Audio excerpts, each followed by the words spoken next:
Seja muito bem-vindo a mais um vídeo do canal Opinião Palestrina, torcedor palmeirense, mas não só o palmeirense, torcedor do Brasil, certo? Brasil, argentino, polonês, se estiver nos entendendo, nos assista. Exatamente, essa aqui é a série especial Copa do Mundo, terceiro episódio, Diego. Hoje a gente vai falar do Equador, um dos vizinhos aí do Brasil. A gente vai falar bastante sobre cultura, política, a questão econômica, né? E não só isso, a gente vai pincelar um pouco sobre esses aspectos que envolvem esse país que será representado pela sua seleção e também sobre a própria seleção do Equador, certo? O time base, o treinador, sim, as expectativas, isso, certo? O seu histórico.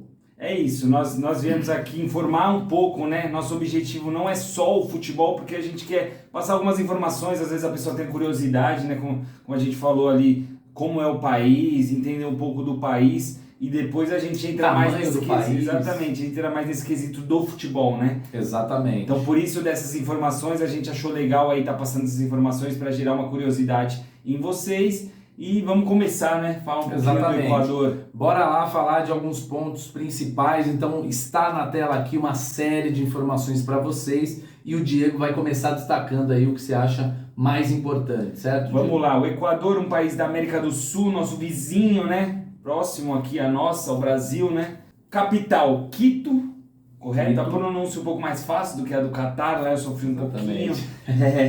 O Equador é um país em que o cristianismo, assim como o Brasil, né? Cristianismo predominante, né? O idioma, eu não sabia, é o espanhol, mas é o espanhol castelhano, né? Exato. Sim, eu não sabia disso, pensei que fosse outra língua. E o seu sistema político é a República Presidencialista. Assim que é a mesma do Brasil. A mesma então, que a nossa. Eles elegem um presidente, tem a divisão. E aqui nós não estamos para falar de política, tá? A gente só está explicando como é, não está boa ou ruim. Só para você entender. São outras questões, exatamente. Exato. Então a política de lá é assim como a nossa, né? São eleições democráticas, escolhem um presidente e tem toda uma divisão entre os poderes. Sim, exatamente. E agora a gente entra agora na parte do PIB, dessa parte que o Thiago vai saber explicar um pouquinho melhor para vocês. Exato, né? Na verdade a gente está falando de um país relativamente pobre, né? Sim. Claro que comparado aí a vários outros países, a divisão política no mundo envolve cerca de 200 países, né?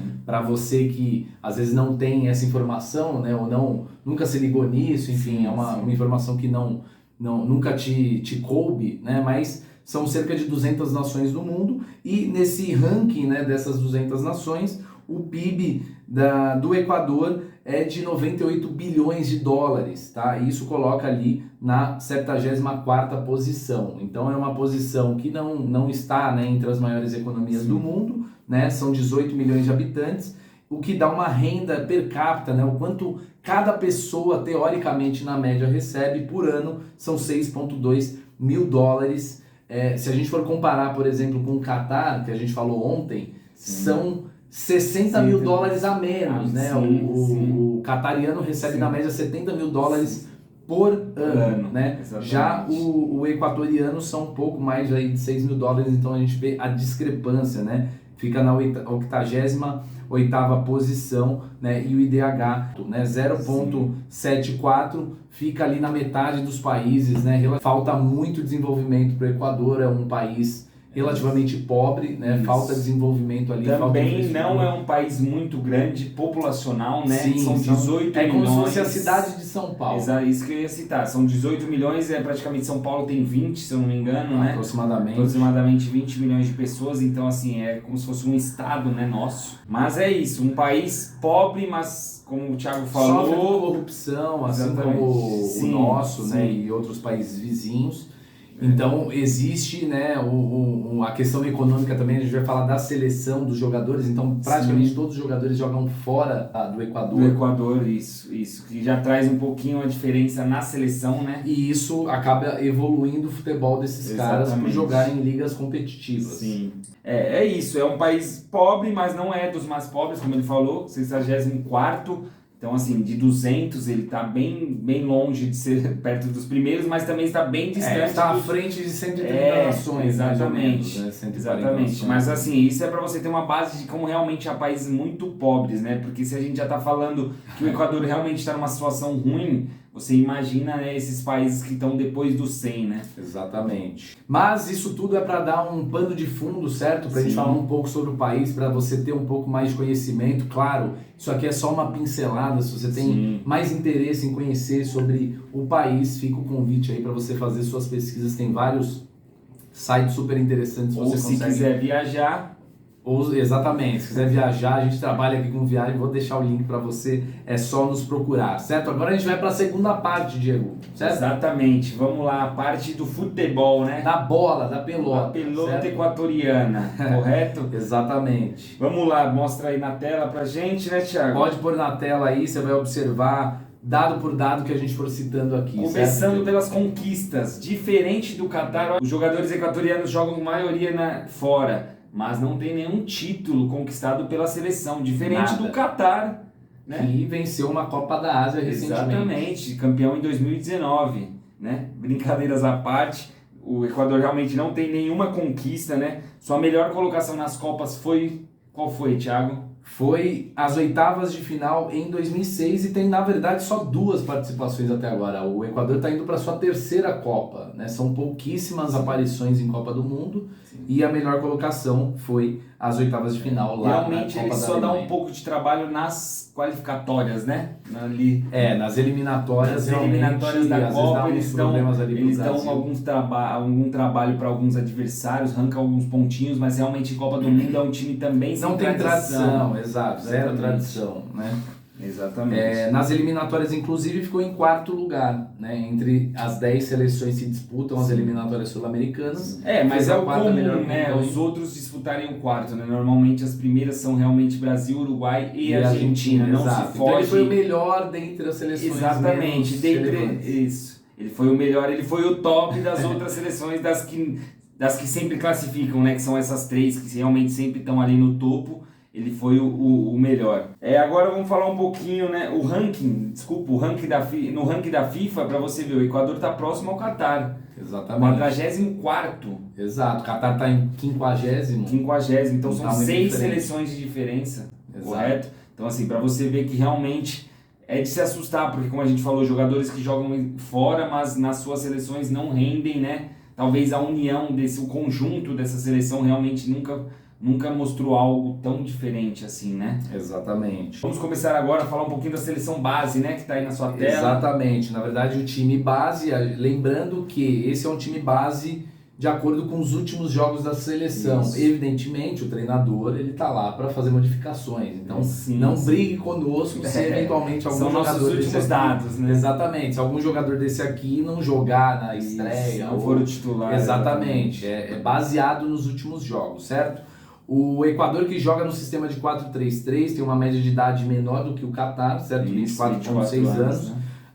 Todo o seu elenco, né, dos que são convocados sempre. E a gente vai começar a falar aqui de jogador por jogador, certo, Diego? Vamos começar diferente, eu vou falar do goleiro, você fala dos defensores, e aí eu falo do meio pra frente, certo? Tá bom. Vamos começar com o goleiro, Alexander Domingues, ele que joga na LDU de Quito, certo? Da capital do Equador. Ele que é um jogador bastante experiente, são 35 anos, e ele é um dos jogadores mais experientes dessa seleção, Diego. Correto. E um dos poucos que joga no próprio Equador. No Equador, isso. Os demais, a maioria, como a gente falou, joga fora. Agora vamos começar a falar um pouquinho do primeiro defensor, né? É o Pervis Estupinan, que joga no Brighton, da Inglaterra, tem apenas 24 anos, né, Thiago? Jovem jogador. Também temos o Ângelo Apreciado, que joga no Racing, da Bélgica. Tem também 24 anos, para você ver como esse time é jovem, né? É o Racing Genk, né? Para não confundir com aquele Racing... sim, desculpa, Racing Genk, Tem o Racing Santander também da Espanha, mas é o Racing Genk lá da Bélgica. Exatamente. Também vemos agora aqui o Piero Icapien, que joga no Bayer Leverkusen, time da Alemanha. Leverkusen, exatamente. Da Alemanha, tem apenas 20 aninhos, jovem, bem jovem mesmo. E por último, agora vemos o Jackson Poroso, que joga no Troyes, da França, tem apenas 22 anos, adversário do menino Ney. O último defensor, né? Porque ainda tem jogador aqui pela frente. O último defensor, claro. Agora a gente vai falar dos meio-campistas e dos atacantes, certo? Então nós temos aí o Moisés Caicedo. Esse nome Caicedo tem Caicedo, acho que é tipo Mohamed. Só não tem Caetade, mas Caicedo. Exato, Caicedo tem um monte. Então Moisés Caicedo, ele que joga também no Brighton, da Inglaterra, 20 anos. Nós temos o Jackson Mendes. Ah, verdade, desculpa, eu falei aí no vídeo, eu até falei bem conhecido, esse Caicedo, inclusive agora, é outro Caicedo, 20 anos, o Caicedo que eu tô pensando. Isso, Caicedo tem milhões de Caicedos, irmão. Sim. Mas o Jackson Mendes, ele joga no Los Angeles Football, dos Estados Unidos, não confundir com o Los Angeles Galaxy, que é o time, o principal, né, lá da cidade. Ele que tem 25 anos. E fechando a trinca ali no meio, tem o José Cifuentes, certo? Ele joga no Los Angeles Football também, companheiro aí do Mendes, ele que tem 23 anos. E agora a gente vai falar da linha atacante de raça, Diego, certo? Exatamente. Os 3 atacantes aí, os monstros, né? Que brocam, já certo? Começando com um nome de craque aí, né? Cracaço, né? Um campeão do mundo, se ele fosse brasileiro, né? Mas não é brasileiro, é equatoriano, é o Romário Ibarra. Ele que joga no Pachuca do México, ele que tem 28 anos atualmente, certo? Exatamente. Temos também o Ener Valencia, ele que a gente vai observar que é não só o artilheiro desse time, como experientes, né? Além de experiente também, o destaque do time que a gente colocou como craque, certo? Sim. É o Ener Valencia, ele que joga no Fenerbahçe, certo? Da Turquia, e ele tem 32 anos, certo? E o último, o Ángel Mena, que joga no León, no México, ele que já é mais velho, 34 anos. São os dois ali que estão ali nas faixas dos mais experientes, né? Exato, junto com o goleiro Alexander Domingues, com 35 alguns anos. Demais que a gente não citou aqui que tem... Exatamente, vão compor aí todo esse time do Equador, certo, Diego? Correto. Fala aí do treinador. O treinador é o Gustavo Julio Alfaro. Desculpa aqui meu castelhano, um pouquinho enrolado. Gustavo Julio tem 60 anos, é argentino e está treinando esse time desde agosto de 2020, Thiago. Ele que treina só há 2 anos esse time, né? Não pegou um ciclo completo e conseguiu levar esse time do Equador à Copa do Mundo, né? O Equador que não fazia uma boa campanha até ele chegar. Sim. Houve a troca de treinador e ele conseguiu levar o Equador para sua terceira Copa do Mundo. Com jogadores jovens, né? Uma seleção jovem, como a gente citou, uma média jovem, 24 anos. Então, assim, treinador que chegou há pouco tempo e realmente pegou ali meninos, né? Garotos, não todos, né? A gente citou alguns exemplos de jogadores mais experientes. Que joguem em ligas importantes, mas assim, não tem tanta experiência na seleção, né? Como a gente falou. A seleção já não tem muita experiência em Copa. Então, assim, vem mostrando um bom trabalho. Até agora, né, conseguiu essa classificação assim histórica, porque a terceira... Sim, a terceira, né? Pô, o cara tem que ser exaltado. O cara chegar a 2 anos e já, exatamente, botar o país a terceira vez na Copa. Agora a gente vai falar um pouquinho do craque, né? O craque e o artilheiro. A gente, na verdade, fez uma divisão entre os dois personagens, mas nesse caso, o Equador é o dono do time. O cara que leva a bola e fala, ó, rapaziada, é como eu dito aqui, joga a bola pra mim que eu resolvo.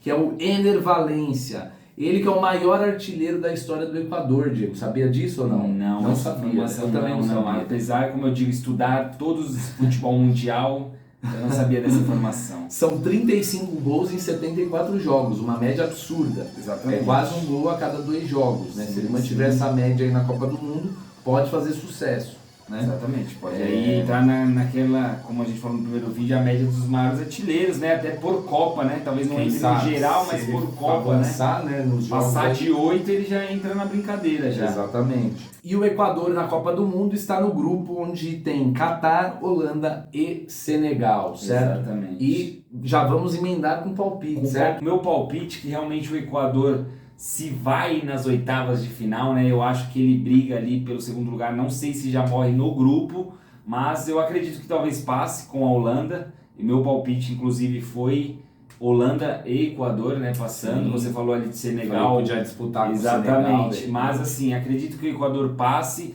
e aí já tem seu fim nas oitavas, porque a gente sabe que o primeiro pega o segundo, né? Então a Exatamente. probabilidade é o Equador estando Pegar uma em seleção segundo, muito pegar forte. uma seleção que classifique em primeiro dos outros grupos, que como a gente já viu aí, tá bem distribuído, vão ter seleções bem fortes. Então assim, acredito que a tendência é realmente ir até as oitavas. O meu palpite também, caso o Equador passe, né, eu acho que vai disputar com o Senegal, como eu falei no vídeo de apresentação, né? Mas caso passe, tanto o Equador quanto o Senegal não devem ir muito mais longe do que as oitavas de final, né? Porque aí começa a pegar adversários muito duros, muito difíceis, com muita tradição. Esse foi o vídeo especial, terceiro episódio da nossa série, certo, Diego? Série especial sobre a Copa do Mundo. Hoje a gente falou especificamente sobre o Equador e amanhã nós falaremos da Holanda, certo? No quarto episódio, mais uma vez, laranja mecânica. Sempre às 18 horas você sintoniza todos os dias um episódio novo até o começo da Copa do Mundo, certo, Diego? Certo. Amanhã a gente vai citar aí a Holanda, né, do famoso guerreiro Neverland. Não sei se todo mundo lembra desse meme da Copa do Mundo de 2014. É isso, amanhã então fiquem aí, assistam todos os vídeos do canal, não só esses da Copa, mas em especial aí vem acompanhando nós nessa série, né, nessa saga da Copa do Mundo. E amanhã tem Laranja Mecânica. Se inscreve no canal, deixa seu like, comenta aí o que você achou sobre o Equador, né? Ative o sininho, exato. Deixa a sua opinião sobre essa seleção, sobre o país, né? Exatamente. Comenta o que você seu quiser. Palpite aí. também, todo vídeo sobre cada seleção, aonde ela vai chegar, né? Que aí no final da Copa a gente pode até estar respondendo aí e sagrando alguém aí como realmente o rei do palpitômetro, né? Quem sabe a gente não presenteia também. Exatamente. Quem que der o palpite mais bizarro, mais inesperado, né? Quem sabe. Ali seguir uma média de raciocínio e conseguir acertar mais, né? Aí a gente vai dar R$100 no 1xBets, tô brincando. Brincadeira, mas realmente a gente pode aí pensar em algo bem legal aí pros inscritos, né? Com certeza. Por isso que a gente pede para vocês acompanhar, mas não só se inscrever, só vocês aí, manda pra família, manda pra avó, pro tio, pro sobrinho, pro cachorro, pra todos aí que puderem acompanhar, tá bom, pessoal? E agradeço vocês, muito obrigado de estar assistindo, peço desculpa aí, como sempre, pelas nossas gafes aí, nossas brincadeiras, mas é tudo sadio, é tudo nossa opinião, correto, Thiago? Não é nada desrespeitando ninguém, vocês têm suas opiniões como a gente quer ver no comentário. Então assim, segue o canal, se inscreve. É isso, se inscreva no canal se você ainda não é inscrito, curta esse vídeo e fica ligado todo dia um episódio novo, sempre às 18 horas. A gente vai falar sobre todas as seleções, sobre todos os países que serão representados pelas suas respectivas seleções. Certo? A gente fica por aqui, um abraço e avante Brasil!